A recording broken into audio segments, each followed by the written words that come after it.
नमस्कार साथियों, स्वागत आप सबों का।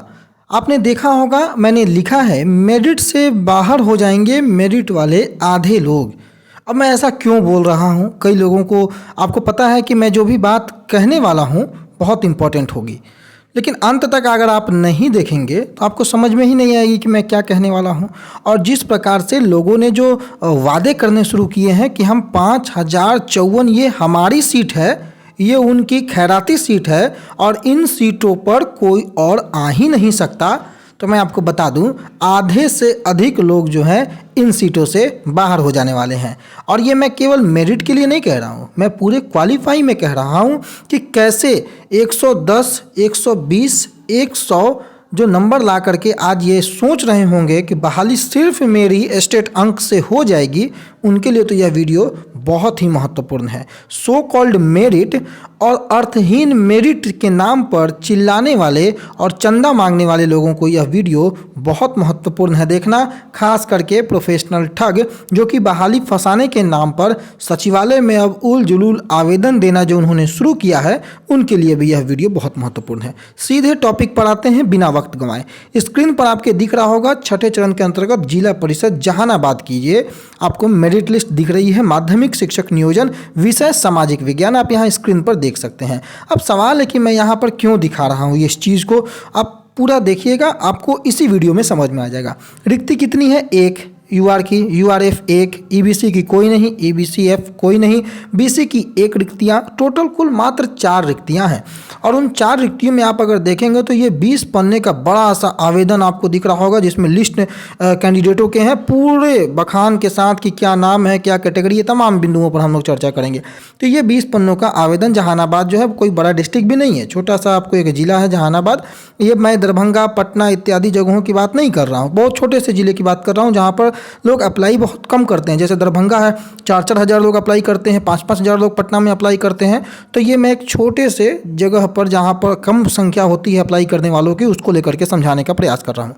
अब देखिए क्या है कि बिहार STT 2019 में 103 नंबर पर जो है समथिंग EWS की आपकी मेरिट तैयार कर दी गई थी उस समय, जो BSEB ने गलती से की थी, जिसे बाद में अर्थहीन घोषित कर दिया गया माननीय पटना हाई कोर्ट के द्वारा।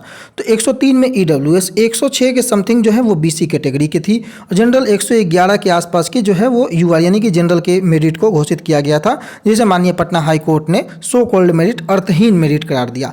लेकिन हम उसी पर अगर हम चर्चाएँ करें तो 103 जनरल, 106 BC, 103 माफ़ कीजिएगा EWS और 111 जनरल और BC की 106। लेकिन क्वालिफाइयों की संख्या पे अगर आप ध्यान देंगे तो EWS में मात्र 2700 लोग क्वालिफाई हैं, जनरल में मात्र 3200 लोग क्वालिफाई हैं, और BC कैटेगरी में लगभग 17,000 BC EBC मिला करके जो है वो 17,000 कैंडिडेट क्वालिफाई हैं।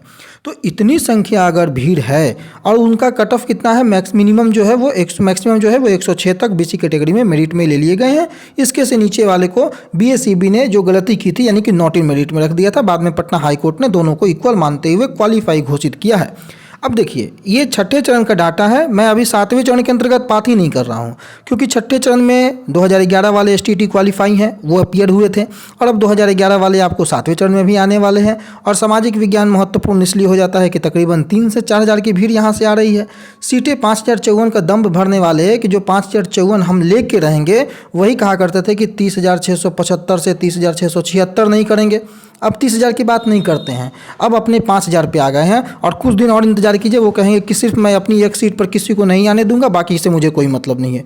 ये स्वार्थी इंसान जो है 30,000 से 5,000 पे आ गया, 5,000 से सीधे 1 पे आएगा कि भैया अपनी एक सीट से मेरे को मतलब है, बाकी हो ना हो भाड़ में जाए, किसी को कोई मतलब नहीं है। आगे आइए, यहाँ पर आप केवल इनके STT मार्क्स को देखिएगा। यहाँ देखिए STT मार्क्स के कॉलम में, बाकी चीज़ों को मत देखिएगा। STT मार्क्स यानी कि STT अंक के अधिभार में या STT अंक के आधार पर बहाली चाहिए इन्हें। 116, 111, 116, 92, 125, 93, 85, 106, आप इनके STT मार्क्स को देखिएगा। और आप जो मेरिट वाले हैं बस वो अपने मार्क्स को ध्यान में रखिएगा। 106, 107, 119, 116। जनरल का जो कट ऑफ है वो 111 था, EWS का कट ऑफ 103 था, BC का कट ऑफ 106 था।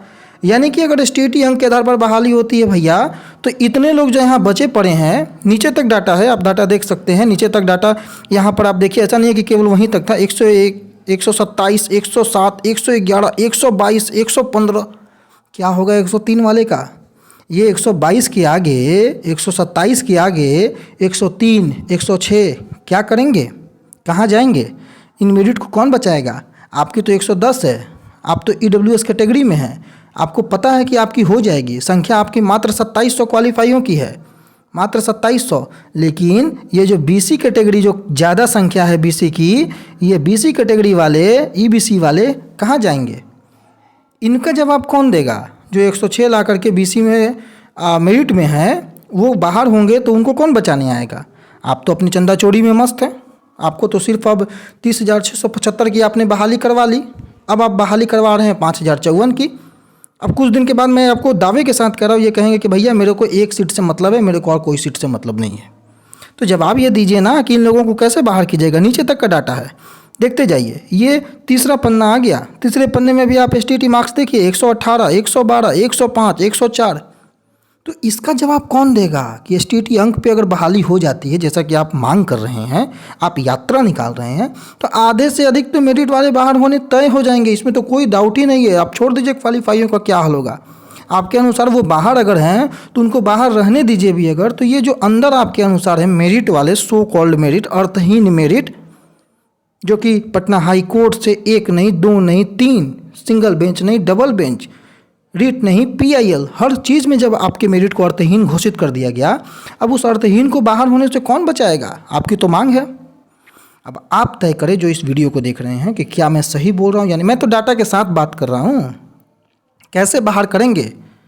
मैंने तो आपको कहा कि आप बहाली करवाइए, आप इन सभी जो मुद्दों पर मत पड़िए। सरकार का काम है कि सरकार को बहाली कैसे करनी है, लेकिन ये तय करेंगे कि बहाली इनकी कैसे होनी चाहिए, ये तय करेंगे कि बहाली किसकी होनी चाहिए, और ये तय करेंगे कि बहाली पे पहला हक किसका है। क्योंकि ये मेरिटोरियस है, गलती से लाएं चाहे चोरी करके लाएं, ये इन्होंने लाया है, मेरिटोरियस तो ये कहलाएंगे, ठप्पा इनके लग गया है।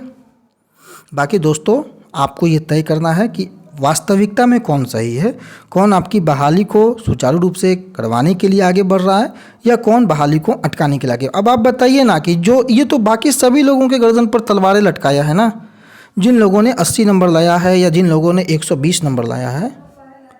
आप ये तय कर लीजिए कि ये बंदा जो कह रहा है 122 के आगे 106 वाला मेरिट क्या करेगा, 127 के आगे 103 वाला मेरिट क्या करेगा, बताइए। बाकी जवाब आपका जो भी होगा वो कमेंट बॉक्स में ज़रूर लिखिएगा। और BC कैटेगरी वालों के लिए तो ये गले की हड्डी बन चुका है, क्योंकि 17,000 क्वालिफाई है और इनके कैटेगरी में तो मात्र 2700 क्वालिफाई है। महाशय का 100 से ज़्यादा, 105 से ज़्यादा नंबर है, इसलिए ये महाशय निश्चिंत है कि भैया 2700 तो क्वालिफाई है ही। और उधर से जितनी भीड़ आ रही है, वो भीड़ जो है BC कैटेगरी में और भीड़ बढ़ाएगी। ऑलरेडी जो है 17,000 का डाटा है। बाकी लोग आप लोग तय कर लीजिएगा। धन्यवाद।